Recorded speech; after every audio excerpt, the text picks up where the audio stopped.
This is a sunny spot for Mateo and Blanca, a Habitat for Humanity story by Suzanne Saunier.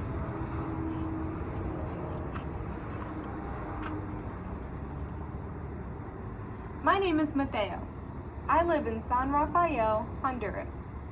Before the storm, I liked a lot of things about living in San Rafael. I liked being with my parents and my cat Blanca. I liked playing ball games with my friends. I liked living in our house.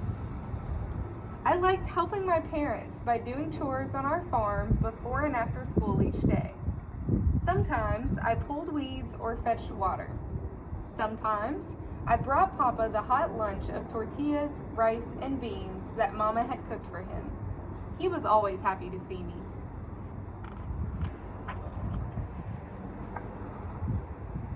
My very favorite thing to do was to read books with Blanca. On sunny days, we read under the big mango tree in the yard. We read books about dinosaurs. We read books about space. We read books about adventures. On rainy days, we stayed inside and read in my bed. Blanca loved reading books about animals. Her favorite one was about lions. "Let's look at your family album, Blanca," I teased. One day, we heard on the radio that a big hurricane was coming. The weatherman said that it was going to be very stormy. Everyone should find shelter and be careful. "Our house could get washed away if the rain causes mudslides," Papa worried. "We should go stay with my sister during the hurricane," Mama suggested. She and her family live in a house with strong block walls. "Mateo," Papa said, "pack up a few things that are the most important to you. We are going to your aunt's house." We left right away.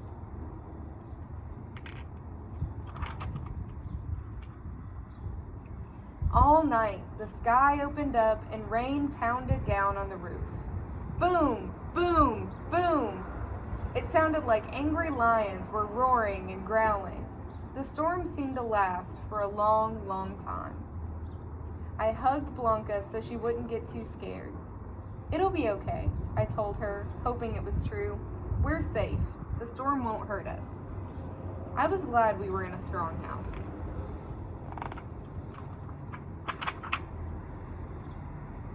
At last, the hurricane passed. The storm left a big mess. It took a few days until the roads were cleared and we could go back home. But there was not much left of our house and farm. So we moved back in with my aunt. The house was crowded and loud.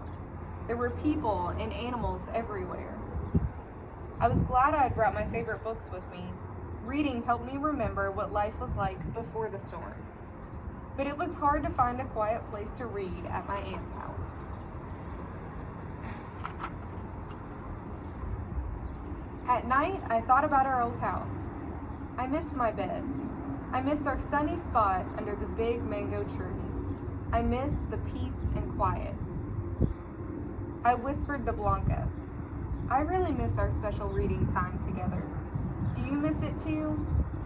Blanca gave me a serious look and said, "Meow." That meant yes. "Blanca," I told her, "I have a feeling that life will get better for us. I just don't know how yet."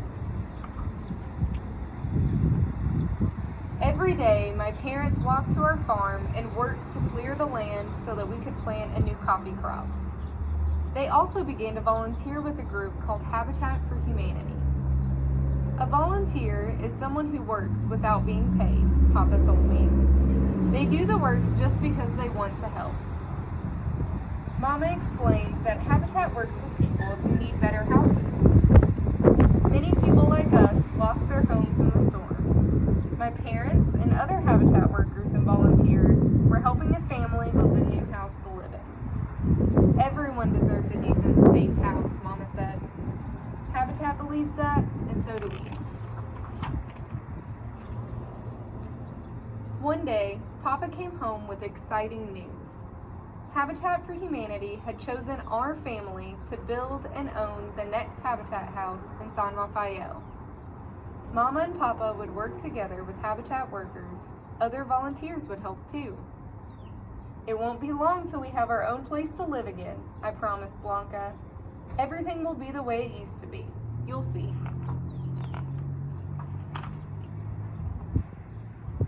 Soon, it was time to start building our new house. May I help? I asked. Sorry, Mateo, Mama said. Children are not allowed to work on the site because they could get hurt. But every week, after the work is done, you may visit to see what's been built so far. First, they dug big trenches in the ground. Then, they poured a concrete foundation. Then, they set towers in each corner and laid blocks around the house. A full wall is 11 rows of adobe blocks. These blocks have steel added to them, Papa said. We're building the new house with materials that will stay strong in a hurricane or earthquake. That made me feel safe. Next, they raised the block walls. Mama said that these are an improvement that will make our family healthier. Our old house had mud walls that pests like to live in. They spread Chagas disease, which is bad for your heart. The pests won't want to live in our new house, Mama told me. That made me feel good. After that, they set metal beams on top and attached the metal roof. The floor went in next. The mason asked Mama and Papa if they wanted green or red color added to the cement. They chose green. Green reminds me of new things, Mama said. The house was almost finished. Papa said there were just a few more things to add, like lights and sinks. At last, the house was ready to be painted. Our Habitat friends told me that I was allowed to help paint. Blanca thought that she was too. When the house was finished, there was a short ceremony. All the workers and volunteers who had helped us build the house came to wish us well. After the ceremony, we moved in.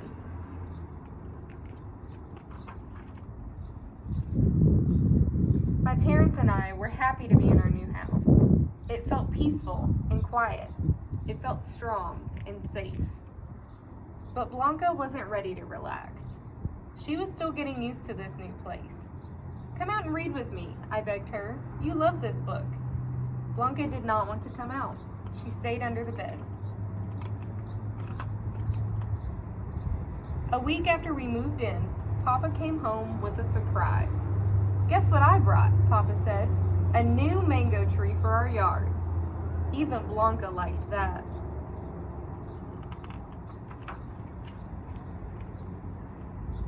Since the storm, I still like a lot of things about living in San Rafael, Honduras. I like being with my parents and my cat Blanca. I like playing ball games with my friends. I like living in our new house. Our new house is not the same as our old house. It's even better. Thank you for listening. That was A Sunny Spot for Mateo and Blanca, a Habitat for Humanity story by Suzanne Sonier.